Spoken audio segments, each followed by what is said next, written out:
Olá, você que nos acompanha pela TV Câmara Uberlândia, estamos de volta hoje com um tema atual e polêmico nesse início de 2019, depois de um decreto assinado pelo nosso atual presidente, facilitando, entre aspas, a posse de armas no Brasil. E a gente vai falar sobre isso no programa de hoje.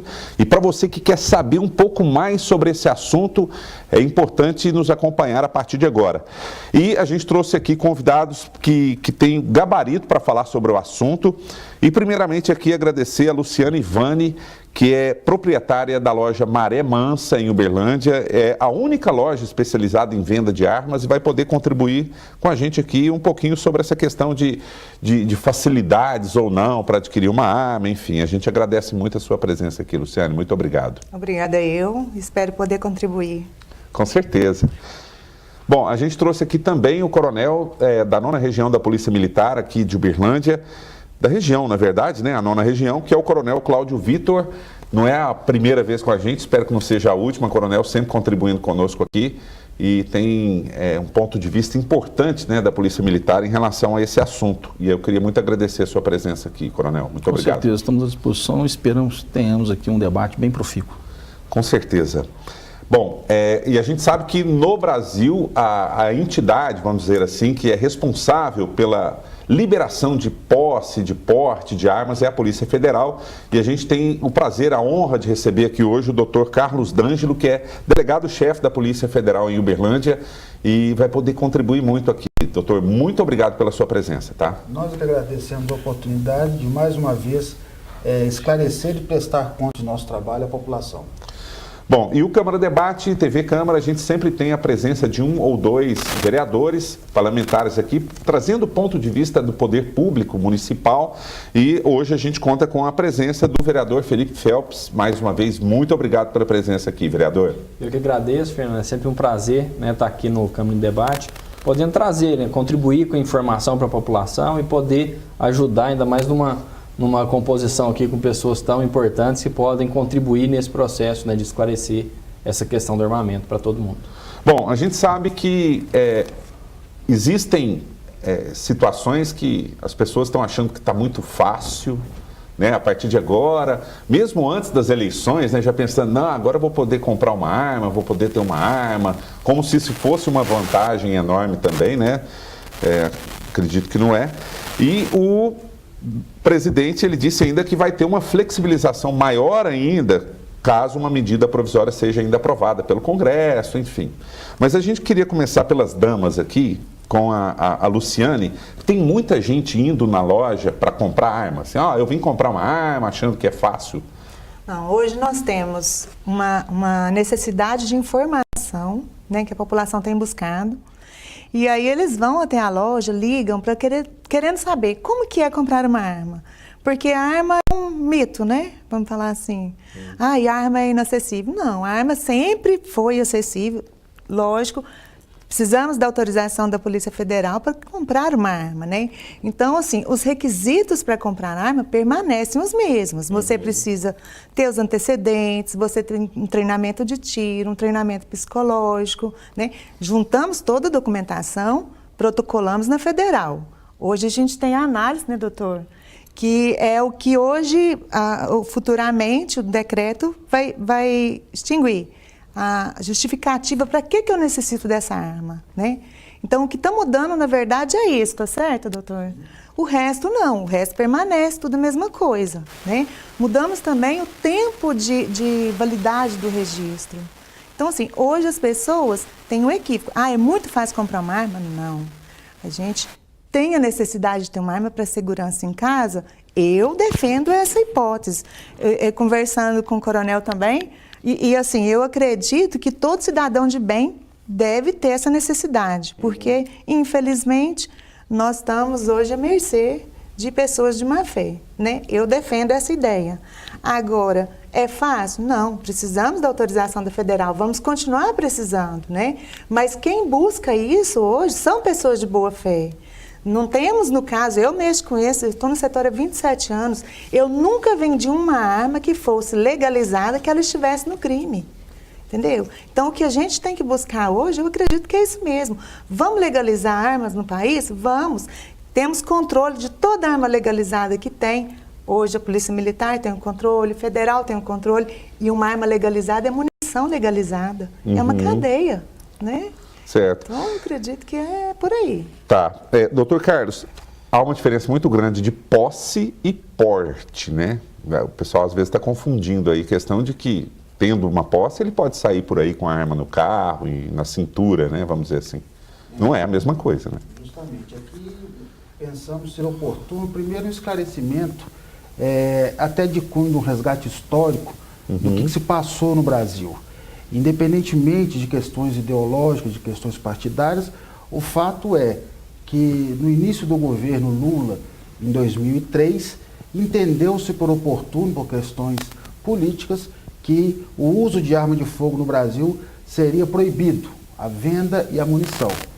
À época, foi feita em 2003 a lei de armas e o governo fez o referendo, já em 2005.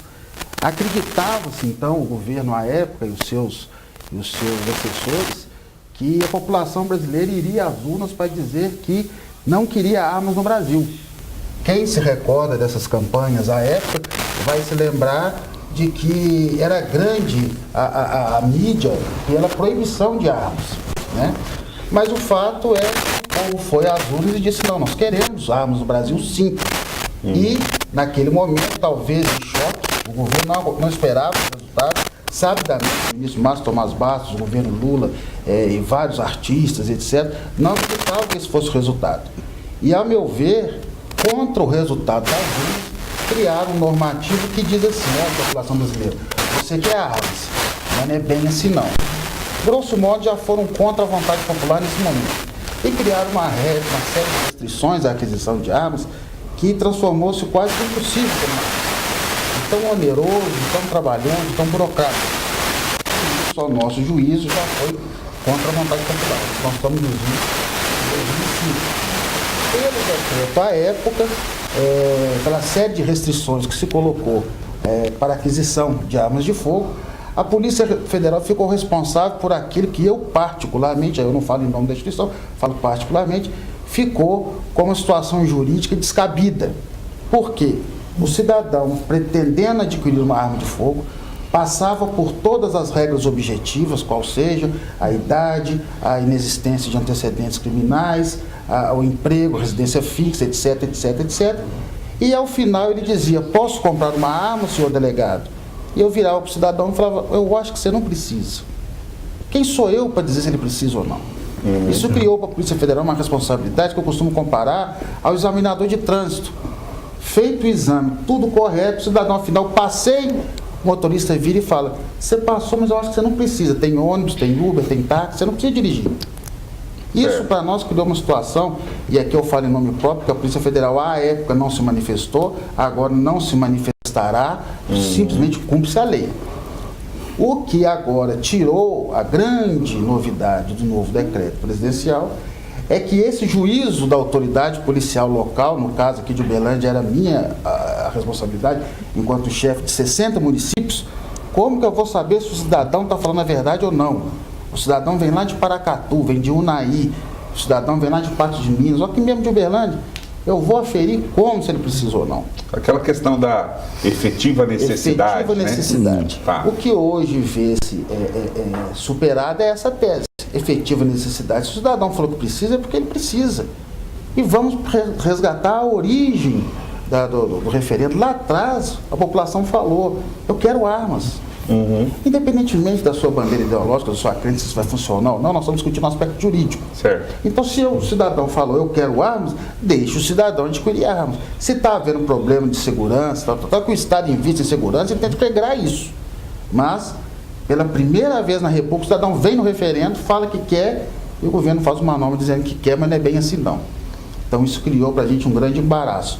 Agora, esse embaraço é retirado e o cidadão, ao meu ver, resgata um direito legítimo de comprar. Se ele faz bem em fazê-lo ou não, não me interessa. Tá. Isso é uma outra discussão. Mas hoje ele tem esse direito garantido. Tá, o coronel, e na visão da Polícia Militar, é bom ou ruim essa questão assim? pode aumentar a violência, pode diminuir, enfim? Eu entendo que, especificamente para os moradores de zona rural, foi um avanço muito importante, até para melhorar um pouco a qualidade da segurança do homem no campo, ainda mais na nossa região. Nós temos estou com os dados aqui nas mãos, em 2014 a gente tinha uma taxa de 24 homicídios por grupo de 100 mil habitantes, hoje nós estamos com uma taxa de 9, então reduziu muito. Certo. Nós estamos com uma redução muito forte, né, no crime violento. E a arma ela serve exatamente para aquele cidadão de bem proteger sua família, no ambiente do lar, que é o mais importante, né? Porque o trauma de se passar por uma violência em casa é muito grande, né? Diversos tipos de violência, que não necessariamente homicídio, mas o cidadão, a meu ver, ele tem que ter o direito de se defender, sim. A nossa grande questão que tem que ser abordada e aprofundada a discussão é com relação até o que ontem foi colocado pelo nosso ministro Sérgio Moro, a questão do enrijecimento normativo com relação aos crimes violentos, o crime praticado com a arma de fogo. Porque o que se discute muito o cidadão às vezes vai estar armado, pega a arma em casa, que ele não poderia portar na rua, mas vai portar, você vai estar praticando uma transgressão e numa situação de trânsito lá e briga e mata o outro. A questão que a gente tem que discutir é o seguinte: a arma de fogo ela é importante que o indivíduo tenha na sua casa, na sua propriedade, para se defender? Eu entendo que sim, é razoável esse direito. Agora a questão, quando a gente amplia isso para o porte da arma, estar com essa arma no ambiente de circulação de outras pessoas. Porque o cidadão ele passa por um treinamento, ele passa por um exame psicológico, ele tem a restrição em razão de antecedentes criminais. Então o cidadão que chega a uma condição de possuir uma arma é um cidadão de bem, do ponto de vista de requisitos normativos. A questão que nós voltamos a falar é como que vai ser usada essa arma posteriormente e principalmente o acautelamento dessa arma de fogo na própria residência. Então a importância de um cofre, a importância de um local seguro para evitar que crianças tenham acesso, para evitar que pessoas que não tenham treinamento possam acessar essa arma de fogo, como às vezes um funcionário da residência, né? Então é importante que essa questão seja tratada e o cidadão que se submeta a um processo para a aquisição da arma de fogo, que ele tenha responsabilidade na utilização dessa arma. Porque principalmente nós que somos policiais, nós somos sempre no ambiente interno da caserna. Para que você porte uma arma de fogo, você tem que estar capacitado para usar essa arma, isso é fundamental. Bom, vocês podem ficar à vontade, tá? Não precisa esperar eu fazer perguntas para complementar, não. Caso queiram já falar e complementar, podem. Mas eu vou puxar uma palavra aqui do Felipe, né? Que até agora é o único que está quietinho aí, está só observando e tal. Em nível de decisão política, assim, você acha que foi uma decisão acertada do atual governo? Eu acho que a gente tem que pegar um pouquinho do que foi dito aqui pelos colegas, sim, né? E eu acho que toda essa evolução histórica trazida é muito importante para contextualizar o porquê que se chegou nesse desenho, né? E nós temos um presidente que vem da caserna militar também, né? Então tem todo o histórico desse armamento e desde o início do seu trabalho ele sempre defendeu essa política de armamento da população para a sua própria defesa, né? E aí a gente esbarra na questão política da segurança pública, porque muito do anseio da população, né, de querer às vezes se armar é por estar se sentindo inseguro dentro da própria residência ou quando transita pelas ruas, né? Então muito importante ouvir os números do comandante, né, do coronel Cláudio Vitor, que traz para nós uma redução na nossa realidade de Uberlândia. Só que o sentimento de insegurança popular é muito grande, né? Nós estávamos essa semana mesmo caminhando aí pelos bairros de Uberlândia e muitas vezes das reclamações era teve assalto aqui perto, teve um assalto ali. Então o sentimento é de insegurança. Então esse ato político, né, do presidente da República através de um decreto, que é um ato individual do executivo, que é importante dizer isso, né? Então, por que ele fala do... É um decreto executivo, né? Por enquanto. E que ele fala de ser aprovada uma nova legislação, porque para ampliar algumas coisas da legislação, ele depende do Congresso. Então, não cabe ao executivo puro regulamentar toda a situação. Então, isso vai trazer, de novo, talvez essa discussão mais acalorada quando vier uma nova revisão, mas eu acho que eu, pessoalmente, tenho algumas restrições com relação ao armamento, né? Eu não faço uso de arma de fogo, nunca disparei um tiro na minha vida, para falar a verdade. Mas eu tenho medo justamente desse sentimento do cidadão que às vezes não vai saber diferenciar o posse de porte, né? Hoje a gente tem o cidadão que sabe que não pode transitar sem a CNH, ele transita sem a CNH. Ele não pode dirigir sem ter CNH, ou seja, sem ter sido habilitado. Ele faz esse procedimento. Lógico que é um comparativo muito simplório, né? Mas são semelhantes. Tem um potencial lesivo também tão grande quanto. E aí é que a questão, quando a gente fala de uma arma de fogo, nós estamos falando de um item que a natureza da arma de fogo, na minha visão, é destrutiva. Ela vai destruir alguma coisa. E infelizmente aqui a gente tem que olhar que o que está sendo ferido aqui às vezes é a própria vida, né? Que é o bem mais valioso do ser humano. Que nós, sim, a gente tem uma preocupação, é que isso aí é a ponta do iceberg. Eu acho que nós temos que trabalhar, é apenas um início de uma reforma de natureza penal para que determinadas ações, a penação, a questão como foi colocado ontem, a questão da progressão de regime de pena, livramento condicional, haja uma restrição para que a pessoa ela não seja, de certa forma, incentivada à prática do delito com o emprego da arma de fogo. A questão não é a arma em si, mas é a conduta do cidadão que está portando essa arma. Então, a gente tem que separar essas duas coisas. A questão no Brasil da insegurança, o sentimento de insegurança, ele está muito relacionado à questão da impunidade. Então, um exemplo bem assim para a gente levar isso aí. Você pega o crime de arrombamento, que traz um trauma enorme para o proprietário do imóvel que chega, está lá seu imóvel devassado, levou computador, televisão, às vezes alguns pertences de natureza sentimental, que não vai reaver mais. E aí o indivíduo é preso, às vezes o produto é mais recuperado, às vezes não, e a pena, 2 anos. Substituído por uma medida alternativa, em que o indivíduo vai prestar serviço ou pena de multa, etc. Quer dizer, aquilo fica no inconsciente coletivo de que, olha, não aconteceu nada com o sujeito. E o sujeito do lado de lá fala assim, vou fazer de novo, que nem na cadeia eu vou permanecer. Então, o que nós estamos discutindo não é necessariamente a questão do retorno do encarceramento ou o incentivo ao encarceramento em massa, não estamos falando isso, mas nós estamos falando que determinados delitos, né, em especial os crimes contra a vida, os crimes onde você tem um emprego de violência, grave ameaça, onde você tem um resultado homicídio, que essas pessoas efetivamente fiquem presas de imediato. Nós temos uma discussão hoje com relação à aplicação o cumprimento de pena em segunda instância, né? Quer dizer, o indivíduo ele pratica crime, é réu confesso, às vezes foi filmado, e o sujeito está solto em razão de uma infinidade de recursos que são colocados à disposição do sujeito. Exatamente. Então, o cidadão do lado de cá que é vítima, ele fala assim, puxa, mas o sujeito tem auxílio funeral, direitos humanos está lá, mas e eu? Como é que eu fico nessa equação? A vítima. Né? E o policial que prende, o sujeito está solto. Então, será que a discussão é colocar um policial em cada esquina para evitar o crime? Não, eu acho que nós temos que entender que a legislação tem que ser uma legislação que dê conta das demandas sociais com relação à prática delitiva. Então, o Estado tem que se estruturar para isso.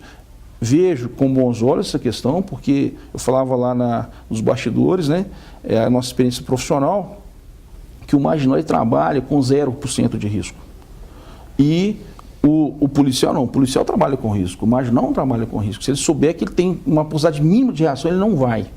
É o que nós chamamos dentro quando a gente faz a análise do crime, é chamada teoria da escolha racional. Então o marginal ele faz essa equação. Então se ele verificar, então numa propriedade rural, qual propriedade rural que é invariavelmente invadida? Aquela que não tem nenhum dispositivo de segurança. Se tem um dispositivo de segurança, o indivíduo não vai. Ele quer moleza, né? Ele não se põe no risco. Ele não se coloca em risco. Então, a gente brinca, né? Que o boi vadio, ele vai onde a cerca é bamba. E é a grande verdade. Então, o marginal, ele trabalha fora da regra. Por isso que ele está à margem, né? Então, ele não usa arma legal. A arma dele é uma arma ilegal. Então, quem usa arma legal é o cidadão de bem, né? O marginal, ele não precisa de habilitação porque ele está dentro do processo de anomia, fora da norma. Então, para ele não ter carteira de habilitação, então, por isso que as operações de trânsito surtem efeito, porque você pega um indivíduo que dirige sem carteira, você pega um indivíduo que está com carro irregular, você pega um indivíduo que está com mandado de prisão em aberto. Então, repercute na segurança pública. né? Então essa discussão, eu acho que ela vai ser muito mais ampliada agora, no início agora da sessão legislativa para 2019, e a população ela tem que se informar, tem que aprofundar nessa discussão, cobrar dos nossos legisladores para ter uma legislação que atenda aos nossos anseios e não simplesmente constrói cadeia e aumenta a polícia. E isso é uma equação que nunca vai chegar num denominador. E também observar que a ideia de facilitação ou menos burocracia para aquisição de uma arma de fogo não significa de maneira nenhuma que está se transferindo a segurança pública para a mão do cidadão. Isso não é uma verdade.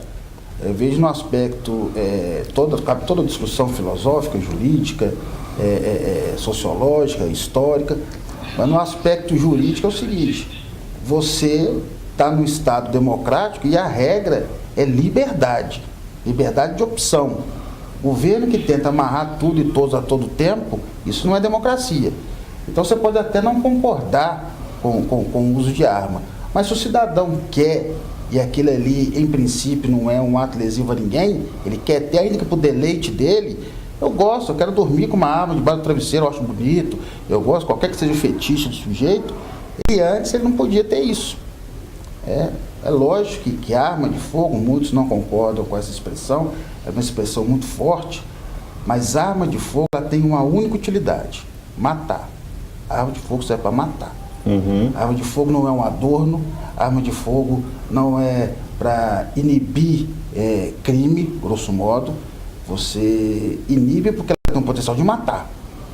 Então você não vai sair com arma de fogo no carnaval de pendurado no pescoço, não é para ostentar, achando que não é para ostentar. A arma de fogo ela foi projetada, foi desenhada, foi idealizada para tirar a vida. Ah, mas pode ser de animal e tal, não, é de gente. A polícia usa a arma para matar gente. É isso que serve a arma que nós portamos. Há o uso progressivo da força para, ao final, se for necessário, tirar uma vida. A gente vai progredir no uso da força para, se for necessário, em defesa própria de terceiro, tirar uma vida. A arma não é brinquedo, a arma não é um adorno para você achar que está ficando bonito ou feio. Que aí é a importância de todo o treinamento, todo o preparo, todo o treinamento, essa é a ideia. E não se confundir que agora todo mundo vai estar na rua armado como se fosse um faroeste. Isso depende de autorização legislativa, a questão do porte. Isso dificilmente vai passar. Já tem quase um consenso que no Brasil a sociedade não tem maturidade para isso, esse porte de arma na rua. Já tem gente achando que não, ela vai ficar no meu carro. Não, meu filho, não ande com ela no seu carro. Não ande com ela no seu carro, porque a sua autorização é para posse, para ter na sua casa. Não abre isso do aí o comandante vai pegar. Então, exatamente. Não, o carro é a extensão da minha casa, não é extensão nada. E muitos já estão falando até de má fé. Eu vou alegar que o carro... Não faça isso, que você vai ter problema. E aí, tendo problema, uma vez pego com porte, a sua condição de conduta ilibada já some e você vai ficar sem a posse. Inclusive, a proposta do Sérgio Moro é enrijecimento com porte legal de arma. E o indivíduo que tem a posse da arma e a porta, ele cai na situação do porte legal, mesmo a arma sendo regular. Então é importante isso. Quando ele está com a arma dentro da casa dele, perfeito. Saiu da casa dele, colocou ela na cintura, colocou no carro, e se ele for pego pela polícia, é porte legal de arma, é crime. Certo. Porque ele está contrariando uma norma. Então as pessoas têm que entender isso. E o enrijecimento da norma com relação a essa questão do porte de arma é exatamente para tirar da mão do marginal a arma de fogo.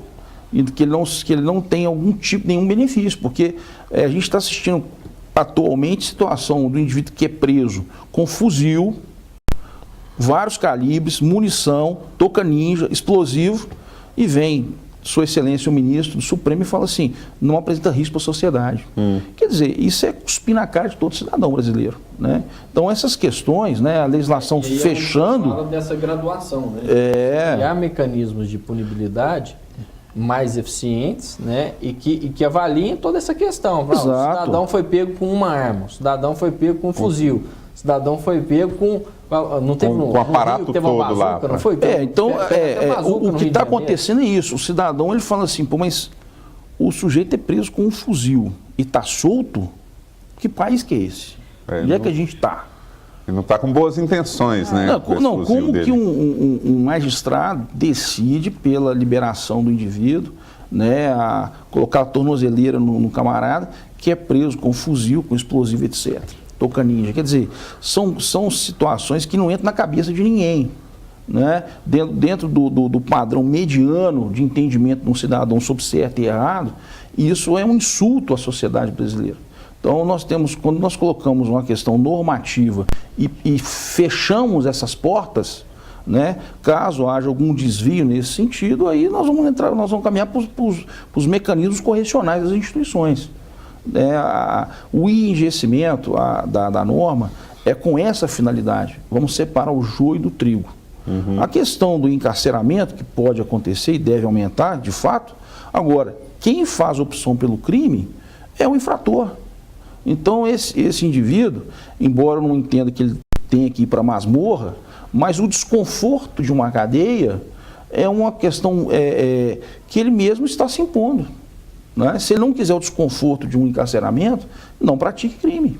Né? Você tem N pessoas que lidam com a situação de pobreza, com a situação de algum tipo de restrição de natureza econômica, de consumo, e a pessoa trabalha, estuda, corre atrás, né, e cresce. Então, nós temos N pessoas que vêm de origem humilde, que sofreram algum tipo de restrição, às vezes questão familiar, pessoas que não tiveram ali o afeto de pai, de mãe, mas que conseguiram chegar à frente, progredir na vida.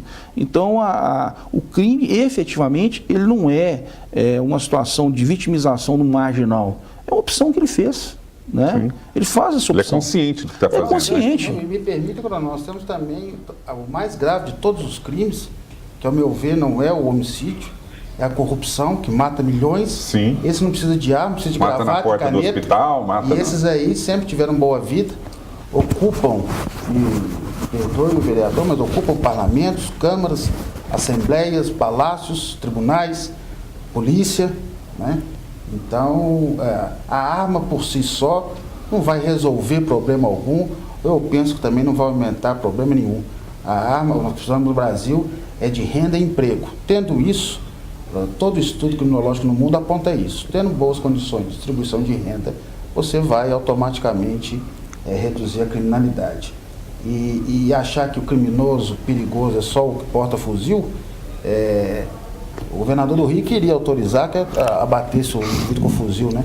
Nós poderíamos abater muitos também de terno e gravata, seria muito útil também. Mas aí como fazer esse juízo, né? Mas, para além dessa questão, muito se questiona hoje na polícia como a Polícia Federal vai lidar com essa massa de interessados em aquisição de armas de fogo, que admite-se ter um represamento disso nos anos anteriores e que a procura seria exagerada. A esses interessados, nós dizemos que talvez sim haja uma necessidade de uma pequena adaptação pelo volume de novos pedidos, mas acreditamos que ele possa ser de alguma maneira compensado pelo aumento do lapso de renovação que foi dado, de 5 para 10 anos. Então, nós tínhamos muito trabalho de renovação de registro de armas, e agora, quem tem a sua arma registrada ganhou um prazo a mais para renovar. Já foi automático, né? Já foi automático. E aquele que conseguir agora pela primeira vez já terá mais ou menos o que esperamos acontecer com o fenômeno que houve na emissão dos passaportes. Sim. Que aumentou de 5 para 10 anos e isso fez com que tivesse... fluidez para o processo. Agora, nós padecemos do mal que todo o serviço público está padecendo, que é a falta de recursos humanos. A Polícia Federal não é diferente dos outros órgãos. Nosso efetivo hoje equivale ao efetivo que tínhamos no ano 2000. Nós estamos em 2019. Quase 20 anos. O efetivo equivalente ao ano 2000.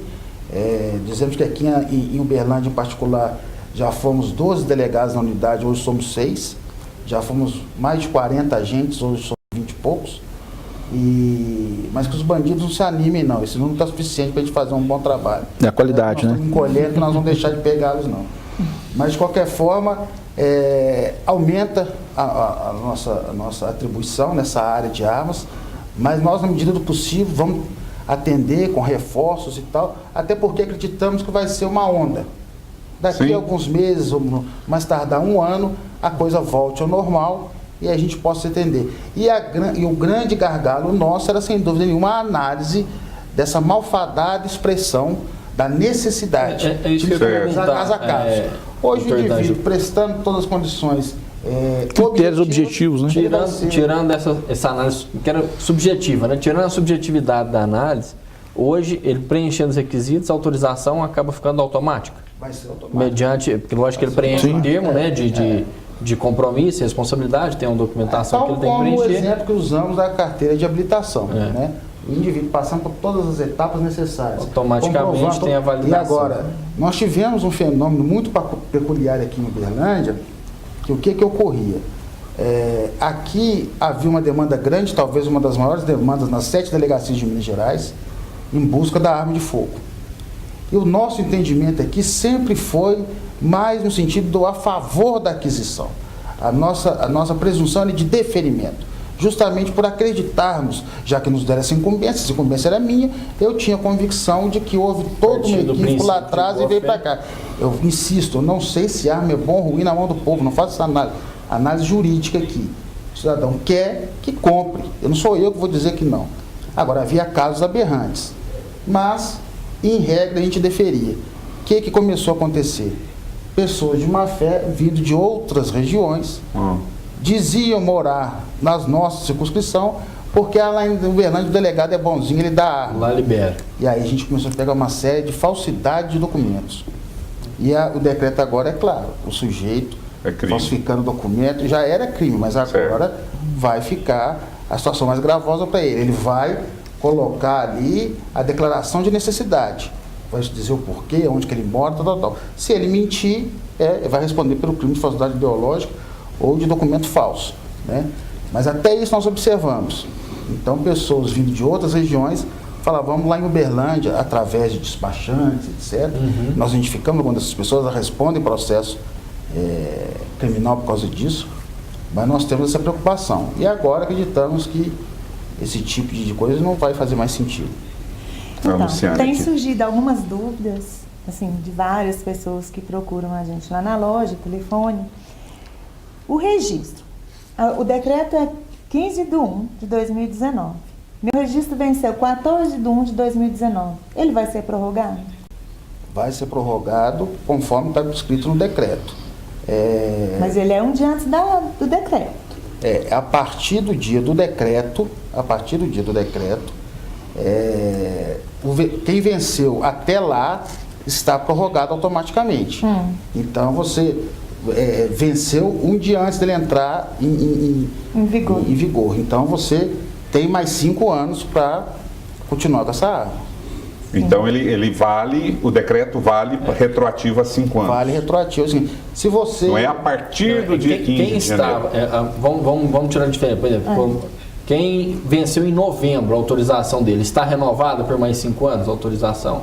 Acho que é dessa a pergunta. Então, usou o exemplo de um dia. Eu usei O decreto fala que todo mundo que já tinha o credenciamento automaticamente prorroga esses 5 anos. O que era 5 passou a ter 10. Né? Então, na verdade, o que era novembro de 2018 para aquela pessoa passou a ser novembro de 2023. Ela ganhou mais 5 anos do prazo de credenciamento. Vai prorrogar não os 10 anos, vai prorrogar mais 5 anos da sua data de vencimento. Considera-se 5 anos já passados da última Porque senão venceria todo mundo dia 15 de janeiro, que seria uma complicação daqui 5 anos. E como que vocês vão olhar esse vencimento? Peguei uma arma na rua e aí está vencido seu documento. Aí baseado no decreto, vai ser assim? Nós já temos um entendimento casuístico, inclusive, diga-se de passagem, do STJ, que entendeu que o indivíduo na posse de uma arma não registrada, ou com registro vencido, melhor dizendo, ele estaria apenas numa questão irregular administrativa. Ele não estaria mais no cometimento de crime. Mas eles vão, normalmente... Não, é feita apreensão normal. Apreensão. Sim, normal. Ele não está cometendo crime. Ele está cometendo uma irregularidade administrativa porque ele, chamado a regularizar pelo vencimento, ele não o fez.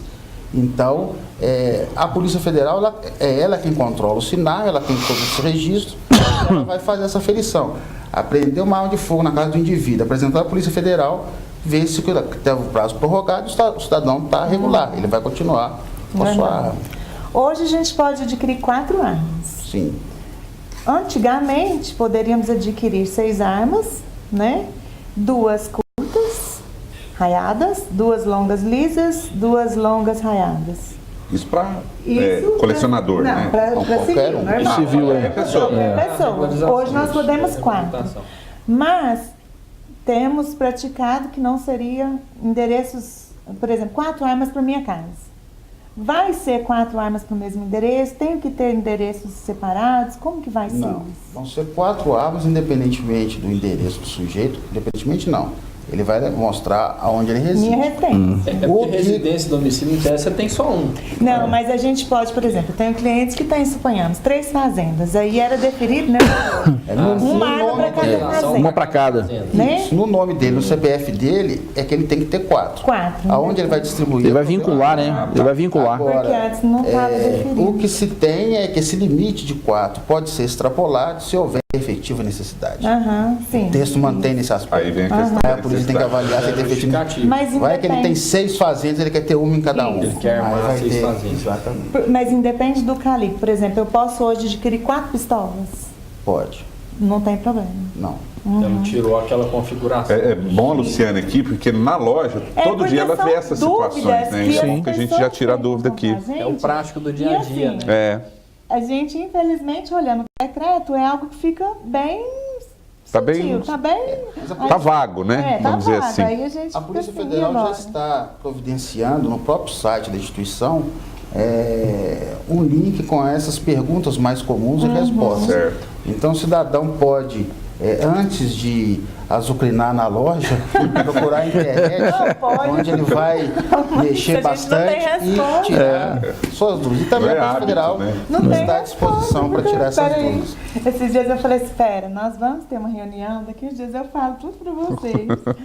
E o prazo de deferimento? O prazo? Não, esse prazo ele inexiste. O que nós utilizamos é o prazo da Lei de Processo Administrativo, que rege todos os processos de administração pública, mas nós temos, como foi dito, essa limitação de servidores. sim. Nós temos hoje uma preocupação, a Polícia Federal tem uma preocupação para que, além da limitação de servidores, um eventual pane no sistema, ou o sistema não aguentar, se houver uma maciça procura pela aquisição de armas. Mas eu acho que isso não vai ocorrer. O que pode ocorrer, sim, é um acúmulo de processo em razão da falta de servidores. E isso todo o país está se preparando para isso. Mas E o custo continua sendo alto também, né? Não houve uma redução. Além do custo de todo o treinamento, tem o custo O indivíduo da está própria achando que é arma. só ir lá e comprar uma arma. Não é bem assim, não. Da arma, o treinamento, os anos, né? Qual que é o custo? Eles estão falando hoje em torno de 10 mil reais. Sabe dizer, Não, Luciano? é menos. Vamos falar Vamos lá. assim. Não, mas Hoje, pra nós gente coloca montar a arma de da fogo, arma que você for a arma de fogo, treinamento, mais taxa, Um etc. Vai chegar aí, dá quase 10 mil. 250 de tiro. Peraí, como repete, por favor? 250 o treinamento de tiro. Tá. R$200 o psicológico. R$88 lá na GRU da Federal. Certo? Tá. Tem 500 e pouco. despachante que cobra um salário. Eu monto o processo, eu cobro R$200. Então, com R$700, R$600 de ir lá, você A parte monta burocrática. um processo burocrático. Aí a arma, Depende da um arma. rifle, por exemplo, 22, a partir de 1.850. Aí tem de 30, tem de 5, depende do modelo, do calibre. Loja só vende calibre permitido.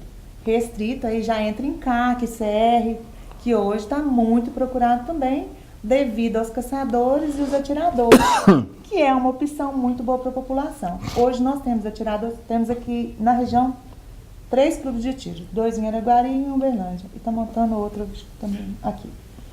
Os atiradores hoje são pessoas preparadas. São pessoas que vocês, se eu estiver errado, me corrige, que treinam praticamente diariamente. Treinam muito. Treinam muito.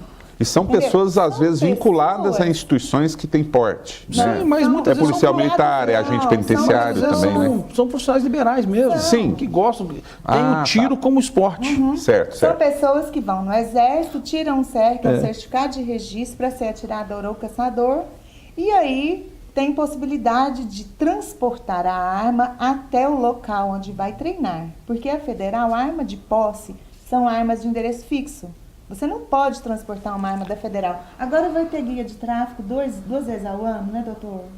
Essa informação eu tenho que confirmar. Parece que vai ter guia de tráfico 2 vezes ao ano para a pessoa ter a possibilidade de treinar. Hoje a gente tem muitas pessoas que compram arma, colocam a arma em casa e não tem possibilidade de treinar, porque não pode sair com essa arma dentro de casa, para não sair na irregularidade. Não pode, Isso precisaria dessa outra autorização. pra E poder E o treinamento, ele é importante. É muito Nós, policiais, nós importante. treinamos, o cidadão que tem arma também deve treinar.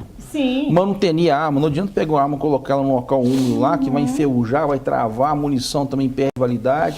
Aí o sujeito, ele tem lá, na verdade, ele tem uma ferramenta para mandar na cabeça do sujeito, porque não vai sair o tiro. Não sabe Aí só fazer. as espingardas. É porque tem, fazendo além- na época do avô. Não dá. Além da Então, questão do tiro, só tem a serve questão da manutenção, tudo, Sim, do arma. então é fundamental. A arma de fogo. a munição. Nós que somos policiais, a gente faz o treinamento. Desmonta a arma, faz lubrificação, munição tem que estar em local seco, não pode ter umidade. Porque a pólvora, se ela pegar umidade, aqui a gente chama a famosa nega, né? Vai dengar. Ou seja, o tiro não sai, então não resolve. Então você tem que ter um armamento, o indivíduo tem que acostumar com o peso empunhador da arma, recuo da arma. Então ele tem que conhecer a ferramenta de trabalho dele, no nosso caso, policiais militares.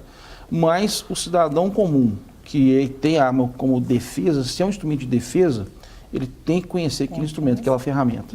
Então é importante também a questão do treinamento, o acondicionamento da arma, manutenção da arma, da munição. Isso é fundamental, senão não vai resolver.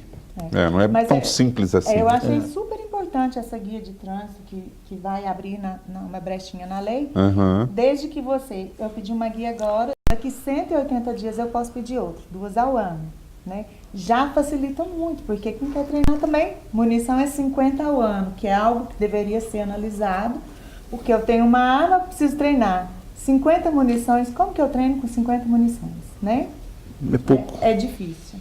E aí... Vai dar um tiro por semana, né? Praticamente. Então, assim, Não, complicado. Durante o ano. Uma sessão de tiro, você vai embora. Acabou. Normalmente, Só o ano que vem agora pra tem treinar. 300 tiros, assim, CAC é tranquilo. Então, assim, são pessoas que estão super preparadas, né? Certo. Esses dias foi ter um assalto numa porta de um clube de tiro. Coitado. Nossa, Não esse tem deu jeito, azar, hein? Não, ele não sabia, né? Que o pessoal era todo atirador que estava lá. Mas não isso deu certo. prova que precisamos evoluir nessa cultura. Nesse primeiro momento, dá-se um passo no sentido da liberdade para aquisição, mas quem opera com armamento sabe que o ideal é você treinar com o seu armamento. Sim. Inclusive, calibrar para as suas condições físicas, as suas condições do seu corpo. E hoje o que a gente vê muito é um indivíduo que tem a arma em casa, ele vai treinar, eventualmente vai pagar umas aulas num clube de tiro, vai utilizar o armamento do clube, porque ele não pode levar o dele, ele faz os seus disparos, aquele que gosta mais, aquele que está mais preocupado em estar bem preparado, mas o armamento dele mesmo ele quase não maneja porque ele não tem como fazê-lo. Então nós temos que evoluir nesse sentido aí, não obviamente ao ponto de liberar porte para todo mundo, isso aqui não tem como virar um Vai farol. virar essa festa Mas toda para aí. deixar que o cidadão possa fazer uso do seu armamento realmente e quando for necessário a arma, ele ter condições de usá-la com habilidade. Né? Desculpa. Não, pode Não, é você Vai tem haver preferência. anistia? A anistia, ela depende de legislação, vai depender de uma lei.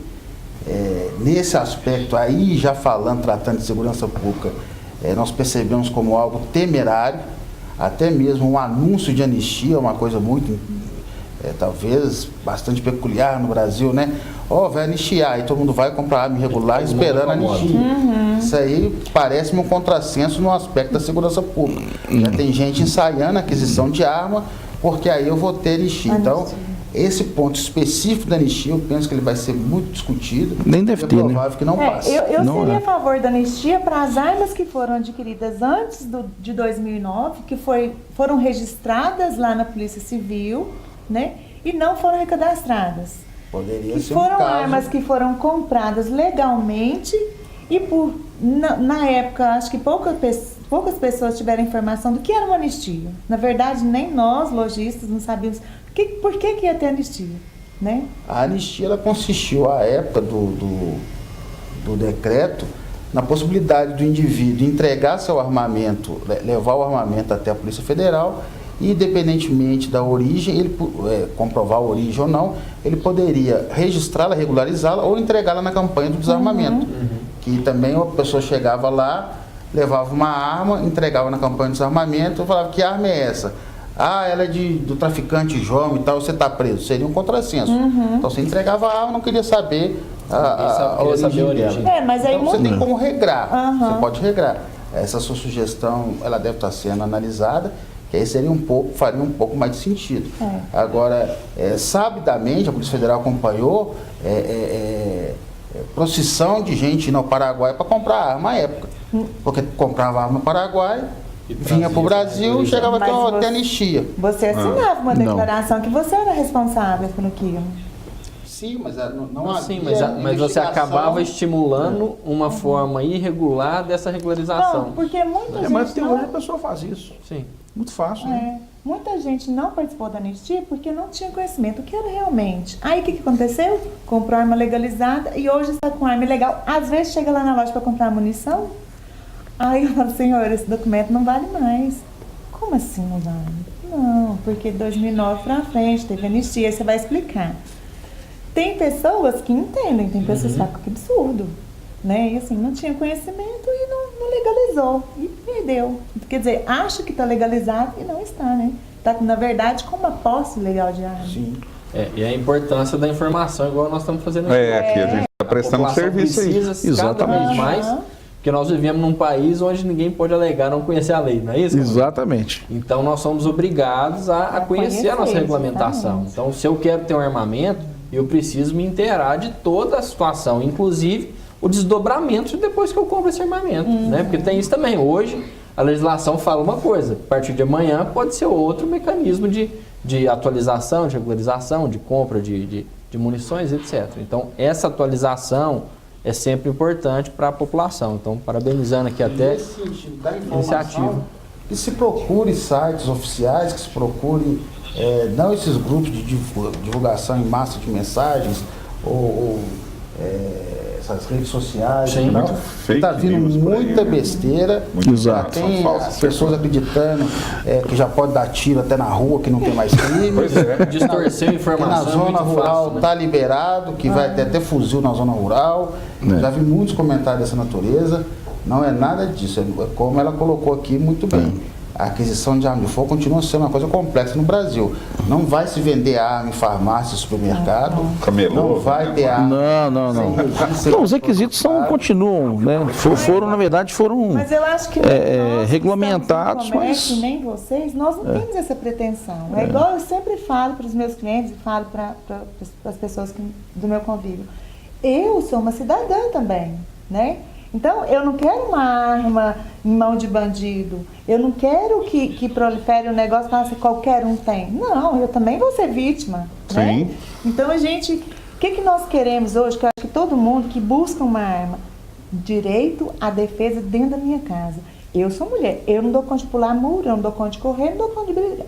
Dá um tiro pra cima, o cidadão já casca fora, né? Porta, eu dou um tiro pra cima. Aí insistiu, aí depois a gente resolve. Aí é outra conversa, aí é outra né? conversa. Mas... Atira em quem abrir a porta. Tá resolvido. Como que você faz? E é uma, assim, é uma situação pode-se dizer, uma faca de dois gumes também, porque, assim, o ladrão, ele pensa, ali pode ter alguém armado, eu não vou entrar. Sim. Ao passo também que ele pode entrar para roubar aquela arma. Não é? Tem essa situação nós também. falamos a questão do acautelamento, né? Uma casa abandonada que tem uma arma lá dentro, o indivíduo vai entrar, além de levar tudo que ele pretendia levar, ainda leva a arma. Levar a arma. No caso de uma fazenda, um rancho. Exatamente. E até por isso que Esse o é o decreto problema. ele deixa expressamente a obrigatoriedade de sinalizar um local seguro de acautelamento. armazenamento desse armamento. Exatamente. Não é isso? Essa Tem que ter. exigência é para aquelas residências em que tenha Crianças e etc. menores. Dificilmente não vai haver fiscalização nesse sentido. O que pode complicar a vida do sujeito é ele não ter essa cautela, num eventual sinistro que ocorra, vai agravar a situação dele por verificar que, além de tudo, ele não teve aquele zelo. Né? A Polícia Federal vai ver se eu tenho cofre, ninguém vai sair vendo se você tem cofre. Sim. Vamos falar, nós temos um efetivo do ano 2000, não tem como ir de casa em casa ver se você tem cofre. Visitar a casa para agora, a negligência com as suas crianças, aí é um problema seu. Né? Certo. Aí pode dar algum problema caso aconteça algum Porque crime também é omissão de cautelamento, né? Então já existe, inclusive, esse dispositivo, né, na norma. Bom, a gente ficaria horas aqui, né, falando sobre isso. Acredito que pode valer essa discussão em outro momento, após novos andamentos lá no Congresso, enfim, acho que eu gostaria muito de trazer esse assunto de volta em outro momento. Mas de antemão já agradeço demais aqui a presença de vocês e acredito que as pessoas em casa pode estar até chegando agora, pode ir na internet e lá no portal da Câmara tem esse programa para assistir ele completo lá, tem reprises aqui na TV Câmara, não é desesperador, perdi o programa, cheguei agora, tá? Pode assistir de novo. E bem esclarecedor aqui. Então eu queria muito agradecer, a Luciane veio, assim, foi uma decisão acertada convidá-la, porque ela trouxe dúvidas que aparecem na loja, talvez eu como jornalista não ia ter essa percepção. Então a Luciane e Vânia, eu queria uma consideração final de cada um para a gente encerrar, né? Começando por aqui, terminando lá. A Luciane e Vânia é proprietária da Maré Mansa, a loja especializada em Uberlândia, a única loja que tem autorização para vender armas de fogo. A gente faz sim uma mini propaganda aqui, porque as pessoas que vêm colaborar com a gente tem que colaborar com elas também. Então, eu queria muito agradecer, Luciane, pela sua presença, contribuiu bastante e espero, em outra oportunidade, contar com você aqui novamente. Tá? Foi Obrigado. Um prazer, eu que agradeço e espero, assim, foi ótimo, né? Eu acho que deu para esclarecer bastante algumas dúvidas que sempre aparecem lá, eu acho que vai dar uma amenizada na situação, né? Mas eu que agradeço, estou às ordens, precisando. Tá, obrigado, Luciane. Cláudio Vitor, coronel, comandante aí da 9ª Região da Polícia Militar de Minas Gerais, muito obrigado pela presença mais uma vez aqui. Espero trazê-lo novamente antes que se aposente, né? Já está quase lá. E sucesso e muito obrigado pela presença aqui, coronel. Para nós é uma satisfação poder estar aqui, esclarecer a população e mostrar que o nosso trabalho, o nosso papel diante de um cenário, né, de mudança normativa com relação à posse de armamento, mas deixar bem claro, né, que nossa fiscalização continua e que o porte de arma é irregular, é crime, que nós estamos atentos a qualquer situação nesse sentido. Bom, muito obrigado, coronel. Dr. Carlos D'Angelo, que é o delegado-chefe da Polícia Federal em Uberlândia, importantíssima a sua participação aqui, agradeço a disponibilidade e, claro, obviamente, a gente conta com a presença do senhor aqui em outras oportunidades. Muito obrigado. Sim, eu também agradeço a oportunidade de levar esclarecimento à população, deixar claro que a partir da edição do decreto, nenhum cidadão de bens se transformou em polícia, super-herói ou defensor da sociedade, deixa esse papel para quem sacrifica a vida para fazê-lo, né?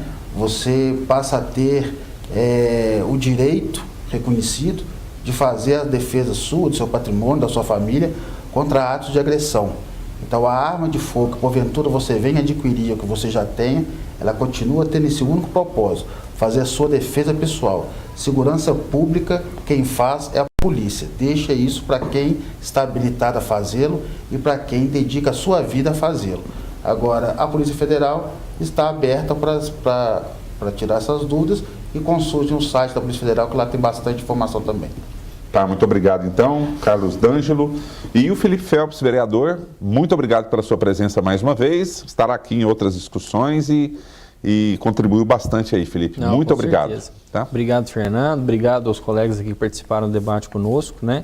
E a TV Câmara, ela tem esses programas, né, Fernando? E parabenizar, né, pela iniciativa de trazer essa temática que é tão recente, tão importante, né, para a nossa cidade. E informação justamente porque, como a Luciana falou, nós estamos com clubes de tiro aqui na cidade, né, aqui na região. Cada vez mais a gente vai vendo as pessoas despertando esse interesse pela questão do armamento, né? Então, também só aproveitar esse espaço para orientar, né, aqueles que querem procurar, para que façam com bastante responsabilidade esse processo, porque como a gente disse, né, a arma aqui ela tem um objetivo único, né? E o fim dela, infelizmente, é tirar a vida de um ser humano. Então, que tente fazer esse processo com a maior responsabilidade e transparência possível.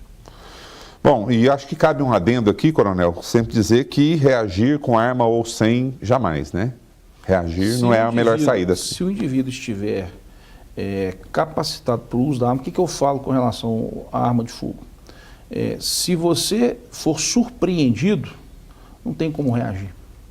Agora, se você se preparar para essa situação, como que você se prepara para essa situação? Como eu citei, né? Eu fui ontem na farmácia, 1h da manhã. Eu estava armado, me postei num local de segurança, de visualização de todo o ambiente, com a arma em condições de utilização imediata. Então, diante de uma situação da entrada de algum malfeitor, eu teria condições de reagir, né? Então, a reação, ela vai acontecer para aquela pessoa que se prepara para reagir. E não aquela pessoa que simplesmente tem uma arma de fogo, numa situação de porte. Lembrando que nós estamos falando de posse. Agora, o indivíduo que está dentro da casa dele, ele tem que se preparar para reagir. Então, o exemplo que ela colocou aqui da porta, está mexendo na porta. Ela vai se posicionar num ângulo de visada, num local onde possa ser um anteparo, um local que ela possa estar coberta. Entrou, fez a certificação de que é um marginal, ela vai atirar com a maior tranquilidade possível e abater o indivíduo e ali aquela situação fica definitivamente resolvida. Ele não vai fazer isso mais na casa de ninguém. Tá, né? Com certeza. Né? Bom, mas acho que valia esse adendo aqui.